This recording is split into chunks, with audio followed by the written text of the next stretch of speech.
जब चीन ने बहुत बड़ी गलती करके कैलाश पर्वत पर भेजा हेलीकॉप्टर, और इस बात की चीन को इतनी बड़ी कीमत चुकानी पड़ी जिसके बारे में आप सोच भी नहीं सकते। दोस्तों, आपको पता ही है कि कैलाश पर्वत धार्मिक दृष्टि से बहुत ही ज्यादा महत्व रखता है।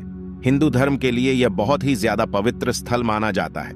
मगर कैलाश पर्वत पर ऐसे राज्य छुपे हैं जिसे दुनिया के हर वैज्ञानिक जानना चाहते हैं। जैसे कि आपको पता है कि कैलाश पर्वत तिब्बत के अंदर स्थित है और तिब्बत के ऊपर चीन का कंट्रोल है, इसलिए इनडायरेक्ट कैलाश पर्वत पर चीन का हक है। मगर चीन ने कई बार कैलाश पर्वत पर चढ़ने की कोशिश की और कई बार वैज्ञानिकों की टीम को वहां पर भेजा। लेकिन हैरानी की बात यह है कि जब जब चीन ने कैलाश पर्वत पर हक जताने की कोशिश की है, तब तब उसे ऐसे संकेत मिले हैं जो वाकई में हैरान कर देते हैं। 1990 और 1996 के बीच चीन ने कैलाश पर्वत पर चढ़ने की कोशिश की थी, लेकिन यह कोशिश इतनी भयानक साबित हुई कि चीन ने थक हार कर बेन ही लगा दिया। 2001 के बाद चीन ने कैलाश पर्वत पर रोक लगा रखी है। आखिर क्या है कैलाश पर्वत पर ऐसा जिसकी वजह से चीन कैलाश पर्वत के नाम से ही कामता है? 17 वैज्ञानिकों का एक जत्था कैलाश पर्वत पर गया था, जिसे चीन की गवर्नमेंट की तरफ से भेजा गया था। इस टीम में कुछ चाइनीज साइंटिस्ट थे तो कुछ जापानी, लेकिन इन साइंटिस्ट के साथ क्या हुआ यह किसी को नहीं पता है, क्योंकि यह वहां पर गए, लेकिन इन्होंने एक डेट फिक्स की थी कि हम इस डेट तक वापस आ जाएंगे, लेकिन यह वापस आए ही नहीं। फिर कुछ रेस्क्यू टीम को भेजा गया था, यह देखने के लिए कि अभी भी जिंदा है या नहीं, लेकिन वहां जाकर पता चला कि इन 17 की मौत हो गई थी।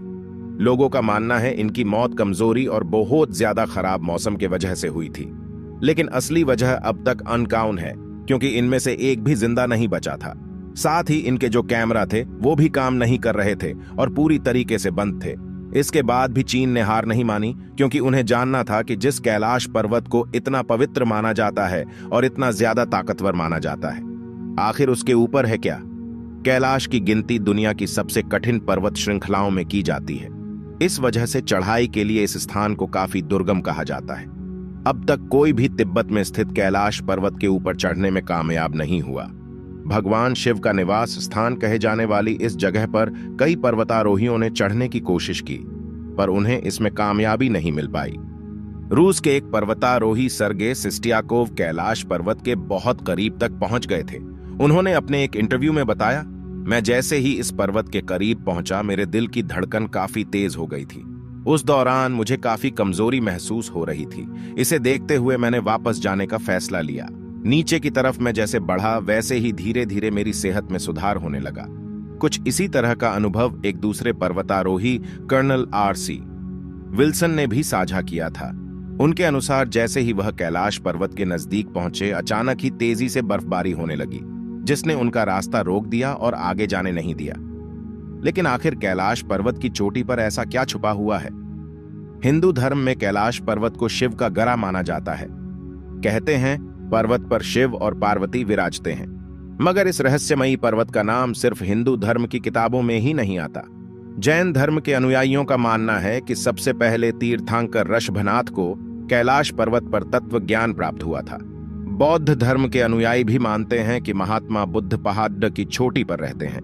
तिब्बत के डाउ अनुयायी इस पर्वत को पूरी दुनिया का आध्यात्मिक केंद्र मानते हैं। डाउ धर्म तिब्बत में बौद्ध धर्म से काफी पहले से है। ऐसी कई सारी दंत कथाएं हैं जिनमें यह बताया गया है कि कैलाश पर्वत के ऊपर शिवजी का घर है और साथ ही स्वर्ग तक जाने का रास्ता। ऐसी और भी कई बातें लिखी हुई हैं और इसीलिए चीन बहुत ही ज्यादा उत्सुक था यह जानने के लिए कि आखिर ऊपर है तो है क्या, और इसीलिए ही उन्होंने फिर सोचा कि अब वह हेलीकॉप्टर से जाएंगे। आमतौर पर हेलीकॉप्टर और एरोप्लेन को माउंट कैलाश के ऊपर से उड़ाना बिल्कुल ही मना होता है, क्योंकि यहां का मौसम इतना खराब होता है कि कोई भी हवाई जहाज इसमें टिक नहीं पाएगा। लेकिन चीन ने फिर भी एक हेलीकॉप्टर को वहां पर भेजा। चीन के मीडिया रिपोर्ट्स ने कहा कि जब उन्होंने हेलीकॉप्टर की उड़ान भरी थी तो शुरुआत में उन्हें कैलाश पर्वत के काफी खूबसूरत नजारे दिख रहे थे। उन्हें लग रहा था कि इससे ज्यादा सुंदर और शांत जगह और कोई भी नहीं है। इनके साइंटिस्ट्स का कहना था कि अगर यह सफर ऐसे ही चलता रहा तो उन्हें किसी बात की चिंता नहीं है। लेकिन इनको ये बात नहीं पता थी कि यह तूफान आने के पहले की शांति है, क्योंकि जिन नजरों का यह मजा ले रहे थे वह मजा चुटकियों में इनके लिए सजा बन गई थी। क्योंकि थोड़ी ही ऊंचाई पर जाने के बाद कैलाश पर्वत के वातावरण में बहुत ही ज्यादा बदलाव आने लगे थे। उनका कहना था कि वह जब जमीन पर देख रहे थे तो हर जगह पर हिमस्खलन आ रहे थे। ये हिमस्खलन बहुत ही ज्यादा बड़े थे। उनका कहना था कि नीचे देख के उन्हें थोड़ा डर लग रहा था, लेकिन ऊपर देखकर इन्हें और भी ज्यादा डर लग रहा था, क्योंकि ऊपर ऐसे घने काले बादल थे मानो वो हेलीकॉप्टर को निगल जाएंगे।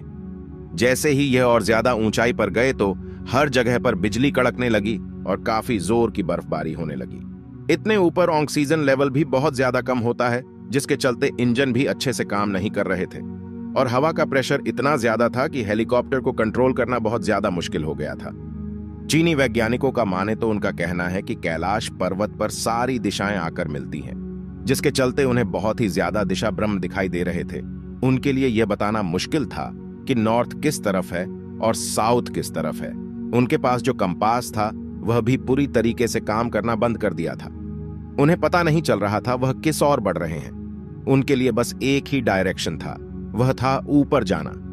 वह जैसे ही ऊपर जाते रहे वैसे वातावरण और भी ज्यादा खराब होता गया। फिर एक पल में इतना ज्यादा खराब हो गया कि हेलीकॉप्टर में वार्निंग मैसेज बजने लगा। साथ ही पेट्रोल के कांटे ने भी काम करना बंद कर दिया था। उनका दिल जोर जोर से धड़क रहा था और उनके दिमाग में वापस जाने के ख्याल आ रहे थे। और फिर इनके पास और कोई चारा नहीं बचा और इन्हें यह मशीन आधे में ही रोकना पड़ा। कैलाश पर्वत पर चढ़ना नामुमकिन माना जाता है। यह हेलीकॉप्टर भी उसके ऊपर नहीं चढ़ पाए। इस हादसे के बाद चीन बहुत डर चुका था।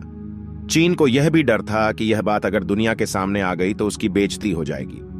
उसके बाद चीन ने कैलाश पर्वत की तरफ से अपना मुंह इस कदर मोड़ दिया कि वापस जाने के नाम से ही डरने लगा। और इसके बाद उन्होंने कभी भी कैलाश पर्वत पर खुद चढ़ने की कोशिश नहीं की। इन्होंने कैलाश पर चढ़ना भी बैन कर दिया। लेकिन इन्होंने और एक बार आखिरी कोशिश करने का सोचा और दुनिया के 4 सबसे बेहतरीन माउंटेन क्लाइंबर्स को बुलाया और उन्हें यह मिशन दिया कि तुम्हें कैलाश पर्वत के ऊपर चढ़ना है। इन चारों ने सोचा कि कैलाश पर्वत के एकदम ऊपर जाने से बस थोड़ी नीचे एक जलधारा बहती है और इनका प्लान वहां तक पहुंचने का ही था।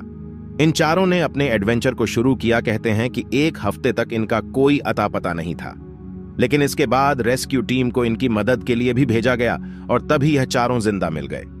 लेकिन इनकी हालत बहुत ही ज्यादा खराब थी। इनकी आंखें अंदर जा चुकी थीं।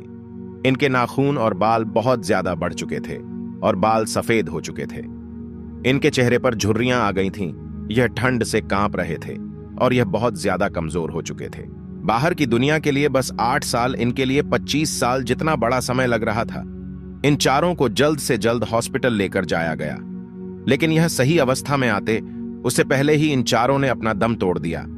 माना जाता है कि कैलाश पर्वत पर इंसानों की उम्र बहुत ज्यादा तेजी से बढ़ने लगती है। आमतौर पर हमारे नाखून और बाल बढ़ने में 2 हफ्तों का समय लगता है, लेकिन कैलाश पर्वत पर बस 12 दिनों के अंदर यह सब बढ़ जाता है। यह टाइम ट्रैवल नहीं तो और क्या है। जहां वैज्ञानिक आज तक टाइम ट्रैवल का कोई पक्का सबूत नहीं खोज पाए हैं, लेकिन भोलेनाथ की महिमा के आगे सब कुछ फेल है। माना जाता है कि यह शिव जी का कवच है ताकि कोई भी कैलाश पर्वत के ऊपर तक पहुंच ना पाए। आमतौर पर कैलाश पर्वत की एकदम ऊपर पहुंचने में बहुत ज्यादा समय लगेगा और अगर ऐसे ही कमजोरी बढ़ती रही तो वह अपर पहुंचने से पहले ही मर जाएगा। कहा जाता है कैलाश पर्वत में चढ़ते वक्त एक पॉइंट आता है जिसके बाद ठंड बहुत ज्यादा बढ़ जाती है। आपको घबराहट होने लगती है और कई आवाजें मन में आती है कि वापस चले जाओ, जैसे कि कोई हमें चेतावनी दे रहा हो। जिन्होंने इस पर चढ़ने की कोशिश की है उनका कहना कि इसके ऊपर किसी पारलौकिक शक्ति का हाथ है। वैसे ये सवाल तो मन में आता है, क्या आज तक कैलाश के ऊपर कोई क्यों नहीं चढ़ा है? देखा जाए तो एक व्यक्ति है जिनका नाम था मेलारेपा है। ये एक बौद्ध भिक्षु थे और ये 1128 में कैलाश पर्वत के ऊपर चढ़े थे। माना जाता है कि मानव इतिहास के यह इकलौते ऐसे व्यक्ति थे जो यहां तक चढ़ आ सके थे। वैसे नीचे आने के बाद इन्होंने किसी से बात नहीं की थी, जिसके चलते हम यह पता नहीं लगा सकते कि ऊपर है क्या। वैसे लोगों का कहना है मेलारेपा पहले से काफी तिलस्वी थे, लेकिन कैलाश के ऊपर से आने के बाद उनमें बहुत बदलाव था। उनकी आंखों को देखकर ऐसा लग रहा था जैसे उन्होंने दुनिया का सच जान लिया हो। उनका स्वास्थ्य पहले से बहुत ज्यादा अच्छा था, लेकिन फिर भी उन्होंने 7 साल के बाद 1135 में इस दुनिया को छोड़ दिया। दोस्तों, कैलाश पर्वत के बारे में कई और खास बात है, जैसे कि धरती के एक ओर उत्तरी ध्रुव है तो दूसरी ओर दक्षिणी ध्रुव। दोनों के बीचों बीच स्थित है हिमालय। हिमालय का केंद्र है कैलाश पर्वत। वैज्ञानिकों के अनुसार यह धरती का केंद्र है। यह एक ऐसा भी केंद्र है जिसे एक्सिस मुंडी कहा जाता है। एक्सिस मुंडी अर्थात दुनिया की नाभि या आकाशीय ध्रुव और भौगोलिक ध्रुव का केंद्र। यह आकाश और पृथ्वी के बीच संबंध का एक बिंदु है जहां 10 दिशाएं मिल जाती हैं। रशिया के वैज्ञानिकों के अनुसार एक्सिस मुंडी वह स्थान है जहां अलौकिक शक्ति का प्रवाह होता है और आप उन शक्तियों के साथ संपर्क कर सकते हैं। यह दुनिया की सारी दिशाएं मिलती हैं। कुछ मानते हैं यह जाने के बाद आप सब कुछ देख सकते हो, लेकिन इसके ऊपर जो कुछ भी है पक्का कुछ खास है। एक रसियन वैज्ञानिक है जिनका नाम है अर्नस्ट मुल्डाशेव। इन्होंने अपनी जिंदगी कैलाश पर लगा दी। इन्होंने एक किताब भी लिखी है जो कि पूरी कैलाश पर्वत के ऊपर इनकी थियरी से बनी है। इनका मानना है कि पर्वत के ऊपर कोई बहुत ही बड़ी शक्ति है जिसे इंसान नहीं समझ सकता है। इनका कहना है कि अगर आप कैलाश पर्वत पर 1 महीने रुकोगे तो वह आपकी जिंदगी का 25 साल ले लेगा। दोस्तों, इनका कहना है कि कैलाश पर्वत के ऊपर नहीं, कैलाश पर्वत के अंदर भी अलौकिक शक्ति है। इनका कहना है कि जब कैलाश पर्वत में रात हो जाती है तो एकदम शांत माहौल में आपको एक धुन या फिर ओम की आवाज सुनाई देगी। इनका यह भी कहना है कि कई बार आपको पहाड़ के अंदर से कुसपुसाने की आवाजें सुनाई देगी। कई बार पहाड़ के अंदर से चट्टानें गिरने की या फिर कुछ बनने की आवाज से भी आती है। इनका यह भी मानना है कि पहाड़ के अंदर कोई रहता है। इनका कहना है कि इसके बाद इन्होंने जब अपने साथियों के साथ यहाँ पर थोड़ा वक्त बिताया तो इन्हें यह महसूस हुआ कि पक्का इस पहाड़ के अंदर कुछ है। वैसे तिब्बत की पुरानी किताबों में यह सब लिखा है कि कैलाश में एक ऐसी जगह है जहां से आप स्वर्ग में जा सकते हो। इस स्वर्ग को शंभाला कहा जाता है। कई हिंदू और टाइबेटियन ग्रंथ में लिखा हुआ है कि यही से सारे देवी देवता जन्मे थे। और यह भी माना जाता है कि कृष्ण भगवान का जो आखिरी अवतार होगा, जो इस दुनिया से पाप का नाश करेगा, वो यही से आएगा। और अर्नस्ट की बातें सुन के यही लग रहा है जैसे कि शंभाला कैलाश के अंदर है और शायद उसके अपर से शंभाला तक जाने का रास्ता हो। वैसे अर्नस्ट के बाद और भी लोग हैं जो जब कैलाश पर्वत पर गए तो उन्हें अलौकिक शक्ति का एहसास हुआ। साथ ही दोस्तों, कैलाश की जो परछाई होती है वो एक स्वास्तिक जैसी होती है।